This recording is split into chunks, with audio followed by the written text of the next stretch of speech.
అస్మద్గురుభ్యో నమ. శ్రీమాత్రే నమ.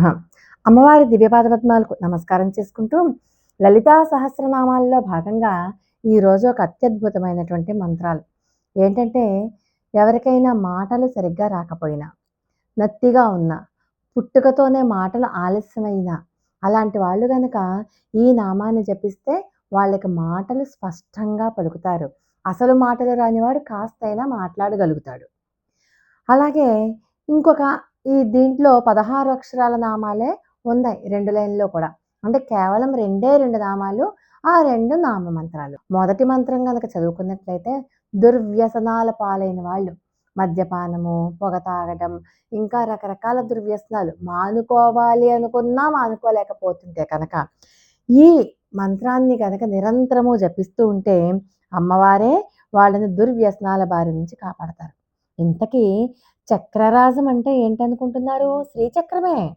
అంటే ఈ శ్రీచక్రానికి ఉపాసించడానికి అవసరమైనటువంటి శ్రీ విద్యే అమ్మవారి యొక్క చేతిలో ఉన్నటువంటి ఆయుధాలు. అమ్మవారే పంచదశి, షోడశి వంటి మహామంత్రాలను స్వయంగా హయగ్రీవుని ద్వారా లోకానికి అందించారు అమ్మవారు. కాబట్టి ఈ మంత్ర ఉపాసన వల్ల ఎవరైతే భక్తిగా ప్రతిరోజు 108 సార్లు చొప్పున ఈ మొట్టమొదటి లైన్ని మాత్రము 41 రోజుల పాటు జపిస్తే దుర్వ్యసనాలు అన్నీ తొలగిపోతాయి. ఇంకొక ఉపయోగం కూడా ఉంది దీనివల్ల.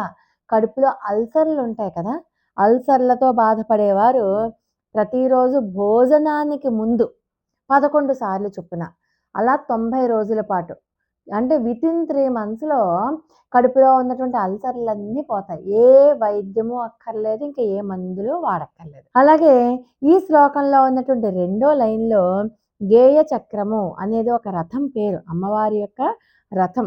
సరే, ఈ మంత్రాన్ని గనక ప్రయోగం చేస్తే, అంటే ఒక ఈ మంత్రాన్ని ప్రతిరోజు కూడా 27 సార్లు గనక జపిస్తే మూకం కరోతి వాచాలం, అంటే మాట్లాడలేని వాళ్ళు కూడా మాట్లాడగలుగుతారు.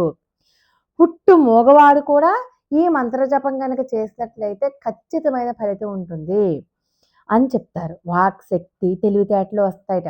ఎవరికైనా కమ్యూనికేషన్ స్కిల్స్ లేవు, మాకు ఉపన్యాసం చెప్పడం రావట్లేదు, మేము స్టేజ్ మీద నిలబడి 4 మాటలు చెప్పలేకపోతున్నాం, అందువల్ల అనేక ఉద్యోగ అవకాశాలు వెనక్కి వెళ్ళిపోతున్నాయి సాఫ్ట్వేర్ రంగంలో అని కొన్ని బాధపడేవారు ఈ మంత్రాన్ని 41 రోజుల పాటు ప్రతిరోజు, ఇంతకు ముందే చెప్పాను నేను సంఖ్య చెప్తాను, 108నో 1008నో, కానీ మీరు టైం లిమిట్ పెట్టుకోండి. 5 నిమిషాలు, 10 నిమిషాలు, పావుగంట అలా టైం లిమిట్లో కనుక పెట్టుకుంటే మీకు తెలియకుండానే మీ దృష్టి అంతా అమ్మవారి పాదాల మీద ఉంటుందన్నమాట.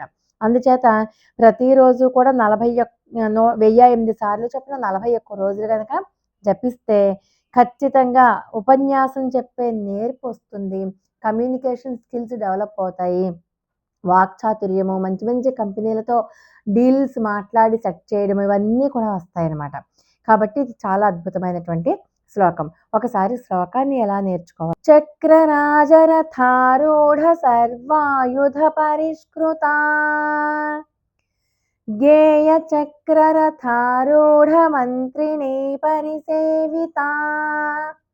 26వ శ్లోకం.